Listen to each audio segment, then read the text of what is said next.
Firmar aquel documento de bancarrota fue como clavar el último clavo en el ataúd de su propia vida, un acto de profunda humillación que lo dejó sin dinero, sin aliados y con el alma hecha pedazos por la traición de quienes creía sus hermanos. Elías había construido un imperio de cristal y acero en el corazón financiero de la ciudad, un ecosistema donde la arrogancia era la moneda de cambio y la compasión se consideraba una debilidad imperdonable. Durante años, había caminado sobre los hombros de otros para alcanzar la cima, ciego ante el karma que, silencioso e implacable, tejía su red bajo sus pies de diseño. Su socio, Julián, un hombre al que Elías había enseñado todo sobre la crueldad corporativa, había utilizado esas mismas lecciones para arrebatarle la empresa, dejándolo ahogado en deudas y sumido en un abismo de ansiedad que le robaba el aliento cada madrugada. Despojado de sus trajes a medida y de su identidad, Elías se convirtió en un fantasma en la misma ciudad que antes dominaba. Su salud emocional colapsó. Los ataques de pánico lo asaltaban en las calles abarrotadas. El ruido de los motores le perforaba los tímpanos y el brillo de las pantallas publicitarias le provocaba náuseas. No le quedaba nada, excepto una carta arrugada en el fondo de un cajón olvidado. La notificación de una herencia. Su abuelo, Mateo, un hombre del que la familia se había distanciado décadas atrás por considerarlo un simple campesino sin ambiciones, le había dejado una parcela de tierra y una casa en un valle remoto, a días de viaje del bullicio urbano.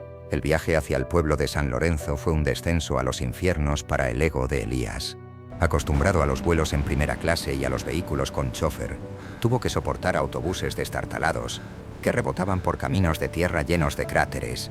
Cada kilómetro que lo alejaba de la civilización aumentaba su resentimiento. Al llegar a la propiedad, el paisaje que lo recibió no fue un refugio idílico, sino un monumento al abandono.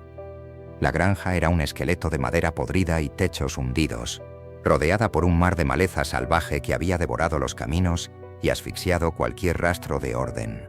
La primera semana fue una tortura absoluta. Elías odiaba aquel lugar con cada fibra de su ser. Odiaba el silencio, ese vacío abrumador que dejaba al descubierto el estruendo de sus propios pensamientos oscuros. En la ciudad el ruido constante era una droga que silenciaba su conciencia. Aquí no había dónde esconderse. Pasaba las horas caminando de un lado a otro en el porche inclinado, levantando desesperadamente su teléfono móvil hacia el cielo gris, buscando una sola barra de señal, una conexión mínima con el mundo que lo había escupido. Su mente, adicta a la gratificación instantánea y al flujo infinito de información, sufría el síndrome de abstinencia.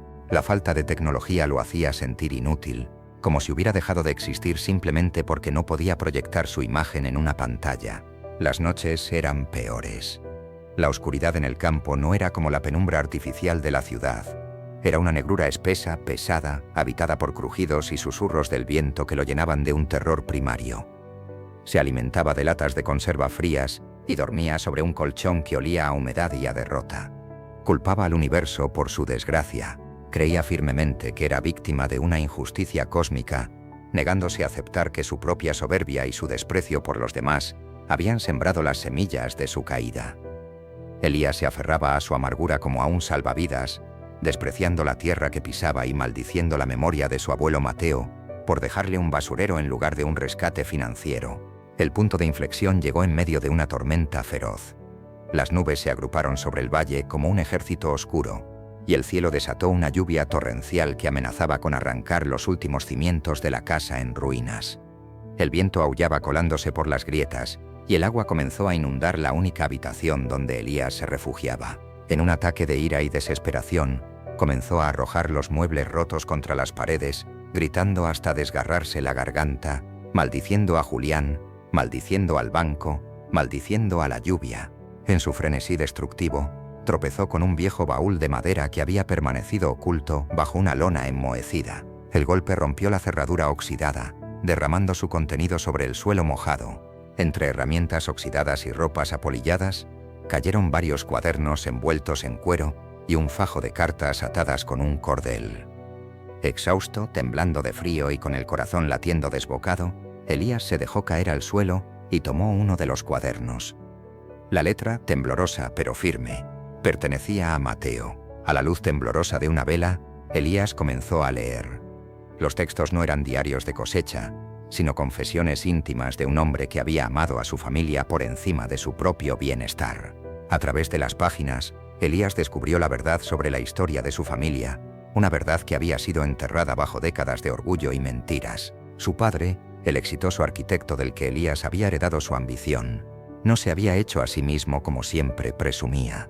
Las cartas revelaban que Mateo había vendido la mitad de sus tierras, había sacrificado sus caballos y había trabajado de sol a sol, viviendo en la pobreza extrema, para pagar la educación universitaria de su hijo en la capital. Mateo documentaba en su diario cómo, año tras año, la distancia entre él y su hijo se ensanchaba. Escribía sobre la tristeza que sentía al ver que su sacrificio, en lugar de generar gratitud, había engendrado vergüenza. El padre de Elías se había avergonzado de sus raíces campesinas, ocultando la existencia de Mateo a sus colegas y, finalmente, a su propio hijo. Sin embargo, en las páginas de Mateo no había rencor, solo un amor incondicional y una profunda comprensión de la fragilidad humana. El abuelo escribía sobre su esperanza de que, algún día, la tierra volviera a acoger a su sangre cuando los espejismos del dinero y el poder se desvanecieran. La última entrada del diario, fechada pocas semanas antes de la muerte de Mateo, fue una estocada directa al corazón de Elías. El anciano sabía que la empresa de su nieto estaba en problemas. Había escuchado los rumores a través de los pocos contactos que le quedaban en la ciudad. En lugar de juzgarlo, Mateo había escrito su testamento esa misma noche, dejando la granja como un último refugio, un lugar donde su nieto pudiera lavar el barro de su alma con la tierra de sus ancestros. Las lágrimas que Elías había contenido durante meses, esas lágrimas que su orgullo de ejecutivo le había prohibido derramar al perder su empresa, brotaron de sus ojos como la tormenta que azotaba el exterior. Lloró por la injusticia que su familia había cometido contra Mateo, lloró por la arrogancia de su padre y por la suya propia. Lloró al darse cuenta de que la verdadera riqueza y el sacrificio heroico no estaban en las cuentas bancarias de las Islas Caimán, sino en las manos agrietadas de un anciano, que había cultivado la tierra para que otros pudieran tocar el cielo, solo para ser olvidado. A la mañana siguiente, la tormenta había pasado, dejando un aire limpio y un olor a petricor que inundó los sentidos de Elías. Algo dentro de él se había roto durante la noche, pero era la clase de ruptura necesaria para que entrara la luz. Salió al porche y miró la devastación, no con odio, sino con un naciente sentido del deber. La arrogancia había muerto, ahora solo quedaba la humildad de un hombre frente a una tarea colosal. Elías comenzó a trabajar. Al principio, su cuerpo de ciudad se rebelaba ante cada movimiento. Sus manos, suaves y cuidadas por manicuristas, se llenaron de ampollas dolorosas y sangrantes en las primeras horas de empuñar un machete para despejar la maleza. Su espalda gritaba de dolor al intentar reparar las vigas del techo. Sin embargo, por cada gota de sudor que caía al suelo, Elías sentía que una gota de veneno abandonaba su mente. El trabajo físico extenuante se convirtió en su meditación, en su penitencia y en su redención. Comprendió el concepto del karma, no como un castigo divino, sino como la ley natural de causa y efecto. Durante años había cosechado el trabajo de otros sin sembrar nada a cambio. Ahora, la tierra le enseñaba que para obtener un simple tomate, debía preparar la tierra, plantar la semilla, regarla, protegerla de las plagas y esperar con paciencia infinita. La naturaleza no respondía a los gritos, no se dejaba intimidar por títulos corporativos, ni se sobornaba con dinero. La naturaleza exigía respeto, trabajo duro y armonía. Los meses pasaron, marcados por el ciclo implacable de las estaciones. Elías dejó de mirar su teléfono apagado. Empezó a leer las nubes para predecir la lluvia, a entender el lenguaje de las aves para saber cuándo acechaban los depredadores y a conocer la textura de la tierra para saber qué necesitaba. Reparó la casa tabla por tabla, utilizando la madera caída del bosque cercano. Una mujer mayor del pueblo vecino, Clara, que había conocido a su abuelo, comenzó a visitarlo, trayéndole semillas antiguas y conocimientos ancestrales. A través de ella, Elías aprendió a injertar árboles frutales y a preparar remedios naturales con las hierbas que crecían silvestres en la frontera de su propiedad. El dolor de la traición en la ciudad comenzó a desvanecerse, reemplazado por la satisfacción tangible de ver la vida brotar de sus propias manos. Cuando las primeras plantas de maíz rompieron la superficie de la tierra negra, Elías sintió una emoción más profunda y verdadera que cualquier bono millonario que hubiera cobrado en su vida anterior. Cuidó esos brotes como si fueran sus propios hijos, recordando el sacrificio de Mateo y prometiendo honrar su memoria con cada surco que araba. El dolor de la traición en la ciudad comenzó a desvanecerse, reemplazado por la satisfacción tangible de ver la vida brotar de sus propias manos. Cuando las primeras plantas de maíz rompieron la superficie de la tierra negra, Elías sintió una emoción más profunda y verdadera que cualquier bono millonario que hubiera cobrado en su vida anterior. Cuidó esos brotes como si fueran sus propios hijos, recordando el sacrificio de Mateo y prometiendo honrar su memoria con cada surco que araba.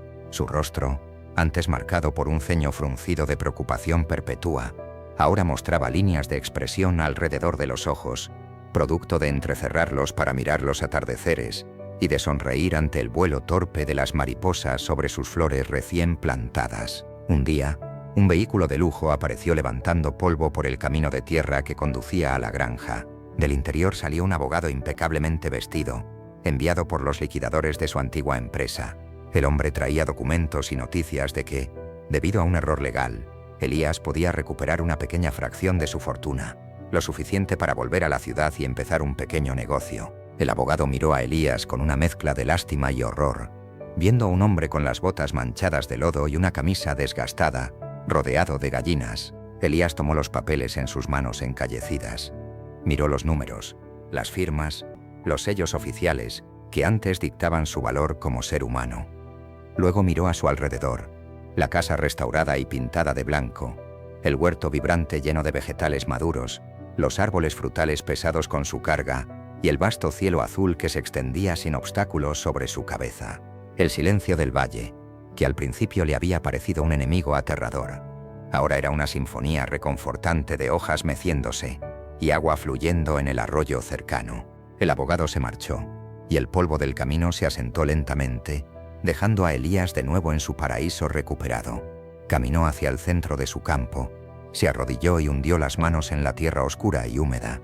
La naturaleza lo había despojado de su vanidad para vestirlo de dignidad, enseñándole que el fracaso del ego es, muchas veces, el nacimiento del espíritu. Moraleja: las raíces más fuertes no crecen en la abundancia fácil, sino en la tierra dura que exige nuestra propia transformación para florecer.